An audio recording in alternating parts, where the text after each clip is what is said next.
Bonjour, bienvenue dans votre journal du jeudi 3 mai. Dans les titres aujourd'hui, hier soir, presque 18 millions de personnes ont assisté au débat opposant Nicolas Sarkozy à François Hollande. Nous y reviendrons en détail à travers une page spéciale. Nous irons ensuite à la découverte de la plongée sportive avec bouteille et en piscine. C'était le week-end dernier à la piscine Nemosa à Nîmes. Enfin, nous reviendrons sur l'attribution des pavillons bleus qui voit cette année l'entrée du port de Bouzigues dans ce palmarès envié. Avant de poursuivre, je vous propose de revenir sur la fin du match MHSC Évian, qui, je vous le rappelle, s'est soldé mardi par un résultat nul après un pénalty raté de Souleymane Camara dans les ultimes secondes et une fin de match ayant abouti à l'exclusion de Belanda. Ce matin, nos confrères du journal L'Équipe publiaient une interview du milieu de terrain de Montpellier dans laquelle il met en cause ses coéquipiers, particulièrement Olivier Giroud. L'entraînement avait lieu cet après-midi. Il a commencé par une réunion prévue de longue date avec Louis Nicolin, qui n'a pas mâché ses mots et qui n'a pas manqué non plus de revenir sur ces incidents dans l'optique de ressouder son groupe à 3 journées de la fin.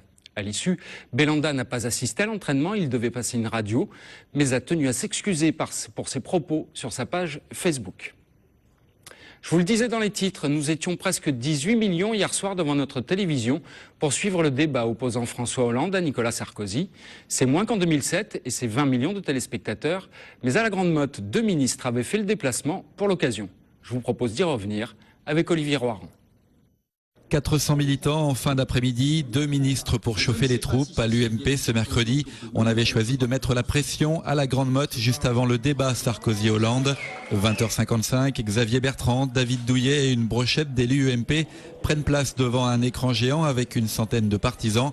Ils sont prêts au combat. Ce soir, je pense que la vérité va éclater aux yeux des Français entre un président avec de l'expérience, avec du courage. De l'autre côté, évidemment, malheureusement, on n'a que quelqu'un qui n'a jamais exercé le pouvoir réellement, qui n'a aucun bilan. Et le bilan du président sortant, il va en être question. Chômage, impôts, Europe, le débat est vif, les attaques fusent. Ce n'est pas de votre faute, c'est la faute à la crise. Jamais vous.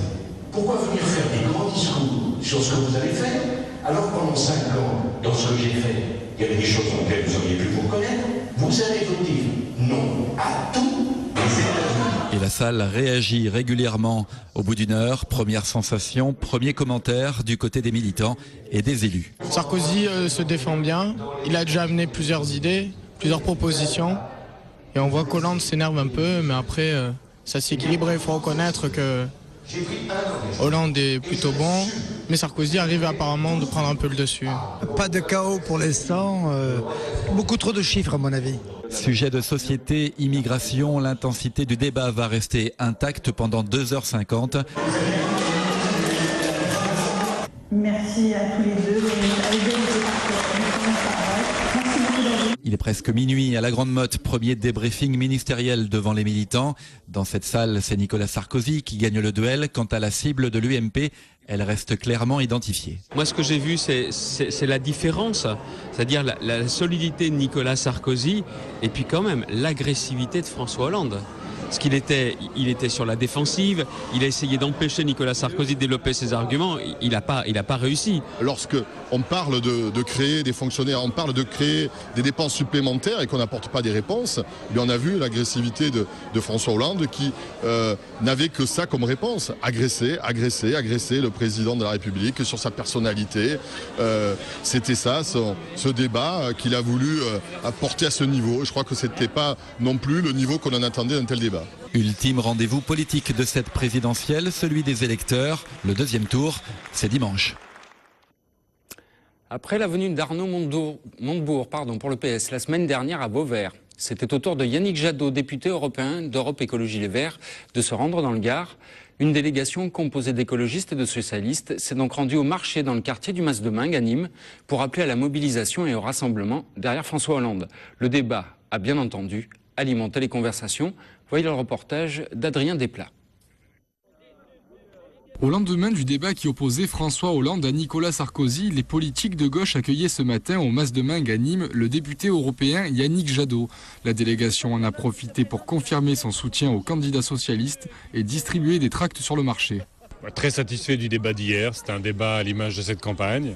François Hollande assez serein dans la proposition et Nicolas Sarkozy dans l'attaque. Et jusqu'au bout, il veut récupérer les voix du Front National, puisque c'est quasiment sa dernière phrase. Donc je crois qu'on a d'un côté un candidat qui veut rassembler et un candidat qui continue à diviser les Français. Je crois que les Français sauront dimanche faire le vote juste, le vote d'espoir pour la France, c'est le vote François Hollande. Sur les étals du marché, on ne parlait que du débat de la veille et le soutien des habitants du quartier semble être unanime. C'était très bien, un bon débat et que ça continue et on veut que ça soit François Hollande. Sur le débat d'hier, dans l'ensemble, avantage au Hollande. Monsieur Hollande, il a bouffé ça. Il l'a écrasé et on est avec lui. Parmi les principaux thèmes soulevés ce matin, l'immigration, mais aussi l'engagement énergétique pris par François Hollande. Il a été clair, fermeture de Fessenheim vu les risques, et notamment il a parlé notamment des risques sismiques et puis l'âge de la centrale. Après sur le reste, il a aussi réaffirmé, il a dit dans son programme, de passer de 75 à 50% d'énergie nucléaire. Pour ce qui nous concerne au niveau d'Europe Écologie, on sait que le débat aura lieu au Parlement aussi. On est très heureux que le président de la République, ou futur président de la République, ne travaille pas trop vite, va pouvoir ouvrir ce dossier, va pouvoir permettre le débat. La suite du débat, ça sera évidemment au niveau du Parlement, et plus il y aura de députés qui porteront l'idée de peut-être de sortir du nucléaire, plus le président de la République sera à leur écoute. Après un court passage dans la capitale gardoise, Yannick Jadot devrait rejoindre le soir même François Hollande pour son meeting toulousain. On ne va pas se tromper dimanche. Vous l'avez vu, dans la région, les fédérations locales de l'UMP et du PS avaient mobilisé leurs troupes pour regarder le débat ensemble, à Montpellier, à Nîmes ou encore à la Grande Motte, comme vous avez pu le voir.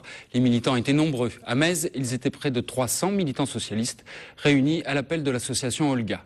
Pour être tout à fait complet, nous sommes donc venus à votre rencontre dans les rues de Montpellier. Marie Aubazac et Olivier Levaché ont recueilli vos impressions à l'issue de ce débat. Ça m'a beaucoup aidé à faire mon choix, parce que j'en ai trouvé un des deux qui n'était pas du tout crédible. Voilà, donc ça m'a vite éclairé à ce sujet. Je ne savais pas pour qui voter, mais je suis pas toujours. J'ai pas d'opinion, beaucoup plus, parce qu'ils ont parlé de chiffres et de chiffres, mais on ne sait pas ce qu'ils vont faire. Ils se rentrent dedans, quoi, voilà. Et c'est pas un débat, quoi. On attendait Hollande qu'on n'avait jamais vu, il a surpris tout le monde, je pense.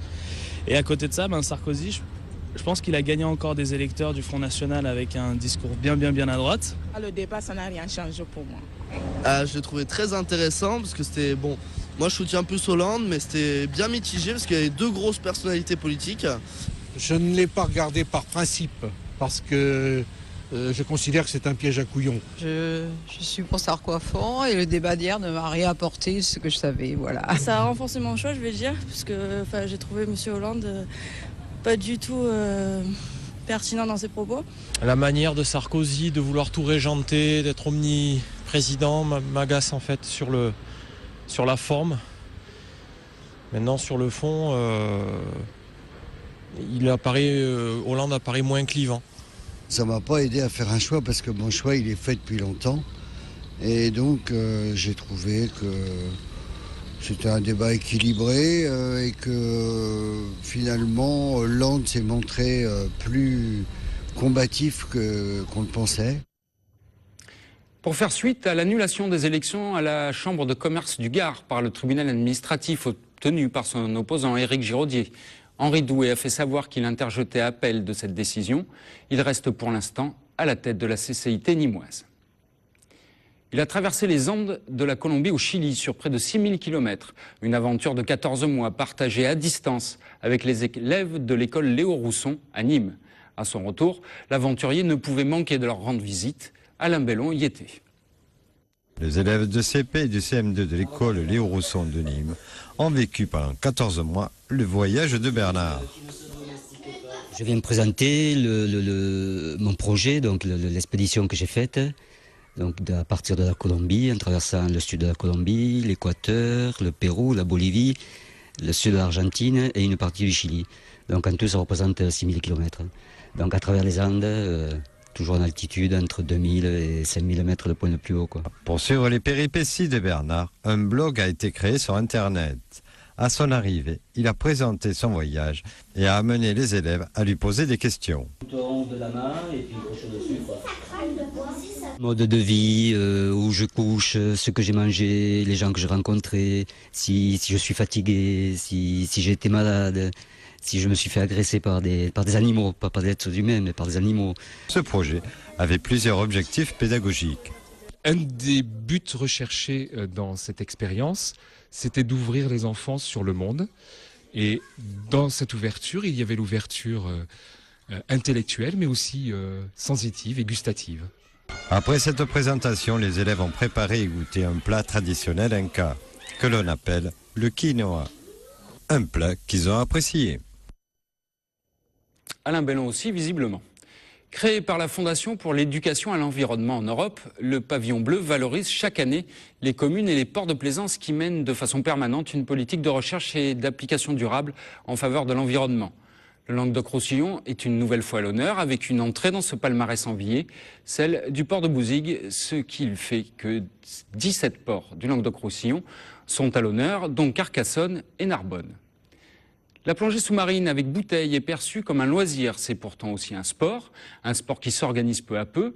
Avant d'en arriver à un véritable championnat de France, la Fédération des sports sous-marins a organisé ce week-end à Nîmes la première compétition du genre. Reportage Franck Chassagnon.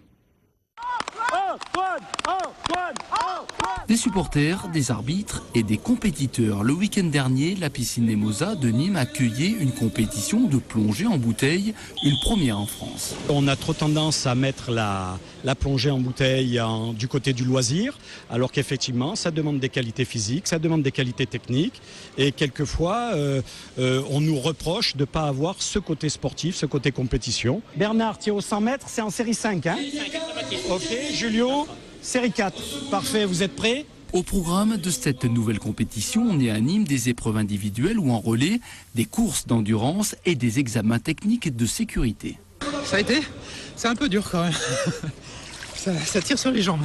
Essayer de rassembler tous les adeptes autour d'autres petites épreuves comme ça qui reprennent donc la passion qu'on a pour la plongée. Pourquoi pas, plus on est de fous, plus on s'amuse. Hein. Pour bien pratiquer tout loisir, il faut une certaine forme physique. Nécessairement, ça passe par de l'entraînement et ça, c'est une motivation pour continuer à faire de l'entraînement et prouver que ce loisir nécessite des conditions physiques particulières. Après le succès de cette première compétition, la Fédération française de sport sous-marin espère organiser prochainement un championnat de plongée sportive à l'échelle de la France et ainsi faire grossir le chiffre des 150 000 licenciés actuels. Avant de nous quitter, pour être tout à fait complet, je vous rappelle que le BLMA dispute ce soir la finale retour du championnat de France de basket à Bourges, à l'aller. Les filles de Valérie Demeurice étaient largement inclinées. Elles doivent donc l'emporter pour gagner le droit de disputer une belle ce week-end. C'est la fin de ce journal. Vous retrouvez Olivier Roiran dès 12h30 demain. En attendant, je vous souhaite une excellente soirée sur TV Sud.